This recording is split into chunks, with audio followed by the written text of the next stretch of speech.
Hi everybody, I'm back from the wilds of our vacant lot from picking huckleberries. I'm back from the wilds of our vacant lot picking blackberries, or as known to me growing up in Florida, briarberries. I have since taken a bath just in case a little stray tick or a red bug did not come across the off I covered myself with before going into the woods. You always take a bath right away. And I am going to take those I've got huckleberries on the mind. I am going to take those briarberries and make a briarberry cobbler out of them. So please, if you're interested in seeing a video on making, if you're interested in watching a video on Blackberry Cobbler, please stay tuned. Thanks. Bye. Okay, what we need for this recipe is 1 cup of flour, 2 teaspoons of baking powder, half a teaspoon of salt, 1 cup of milk. I am lactose intolerant, and so I don't buy milk.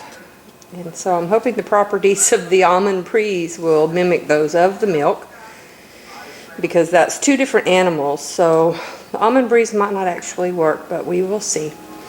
Half a cup of butter, I know, but I worked so hard to get them.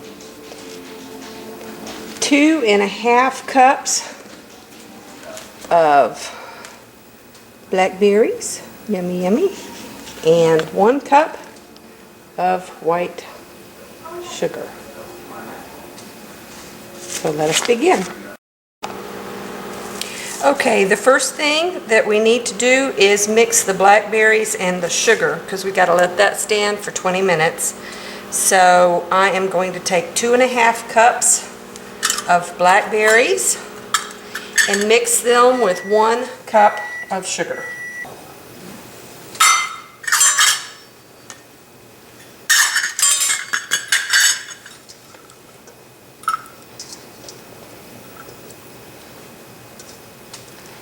Yummy, these excuse me, these luscious blackberries. They look delicious. And we mix that with 1 cup of sugar.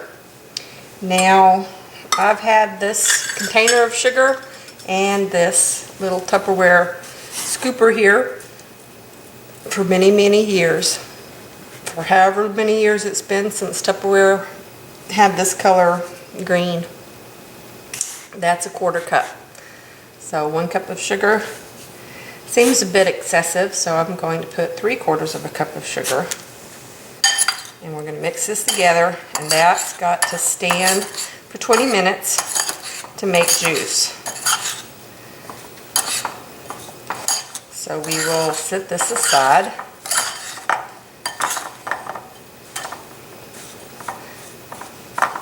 For the time being. Yummy. Okay, the next excuse me, the next thing it wants you to do is put in 1 cup of flour into your container. And as you can see, I'm taking a spoon and I'm scooping out my flour, and I'm overfilling my cup, and then I'm going to take this end, and that's how you should always measure your flour, because flour will compact and you don't want more flour than the recipe calls for. And it wants 2 teaspoons of baking powder. So 1, and you use this little lip to level that out. That's kind of nice that the baking powder comes that way, where you don't have to do that. 2, and then 1/2 teaspoon of salt. And we've got this pretty much mixed up. You want to mix this up fairly well. Now, as I said before, I am lactose intolerant, so there is not milk in this house.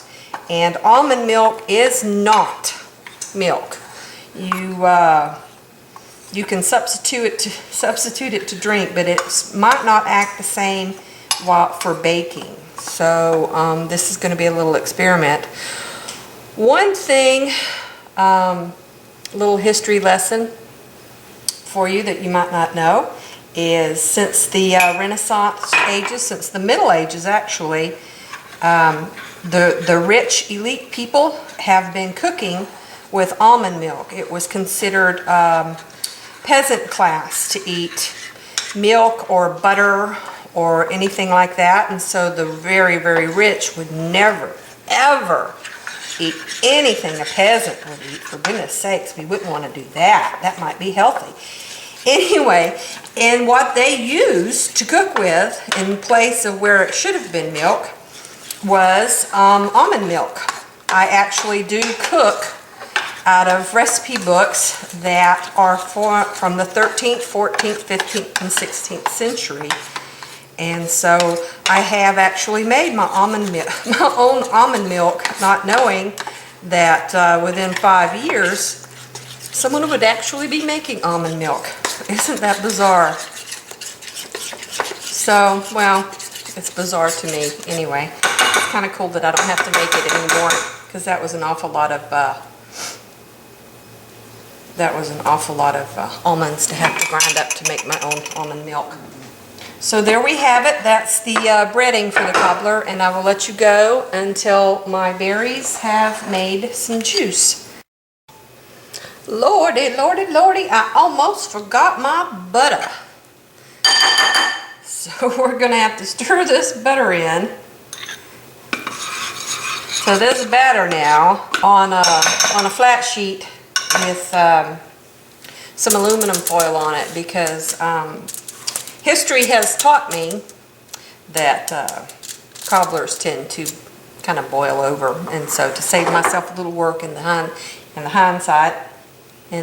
end, to save myself a little work later on, I went ahead and put aluminum foil down. Now what we do now is just put the berries right on top of the batter mix. Spread it evenly. Oh shoot, can you not see? Spread it evenly throughout, because nobody wants to bite a batter without a blueberry, a briarberry, a blackberry in it. However you want to say it. Put every bit of that delicious goodness in there. I bled to get these, so we want to definitely get them all in there.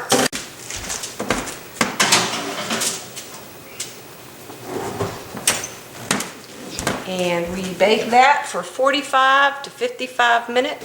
Well, it's been a half an hour, so I think I am going to dig in to my cobbler now. It smells wonderful. And cobblers are always best served warm. I mean, they're fabulous cold, but something about a warm cobbler, and a lot of people will put a little scoop of ice cream, a little scoop of vanilla ice cream right here beside it, but I've always just eaten it the way it was. While we're waiting for the berries, I thought I would share with you a very good way to preserve your harvest. Berries are pretty tender, so it's been my experience that the best way to freeze them for later, I don't like to add sugar to them, any berry really, is to layer them in a single layer on a piece of aluminum foil and stick them in the freezer this way. Now the reason you put them on aluminum foil is sometimes there's enough water in them that they'll go ahead and stick to the bottom, and if you put them on aluminum foil first, then when you take the aluminum foil off, you can just pop the little frozen berries off that are sticking.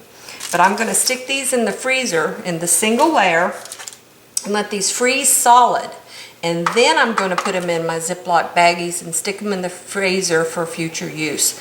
Maybe I'll make a little cobbler around Christmas time. Wouldn't that be a nice treat to have blackberry cobbler at Christmas?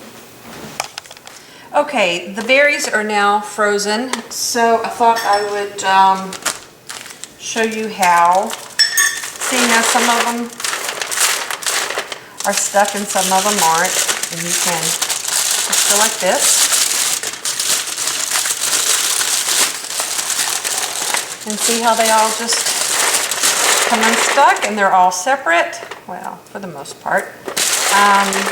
So you freeze them this way and then you don't have this big glob of frozen berries. This is a 1/4 cup measuring cup, and I like to put about 1 cup in each little baggie. Now this one is going to be a little short. Cannot be for helping that one. Looks like this one's only going to be a 1/2 cup.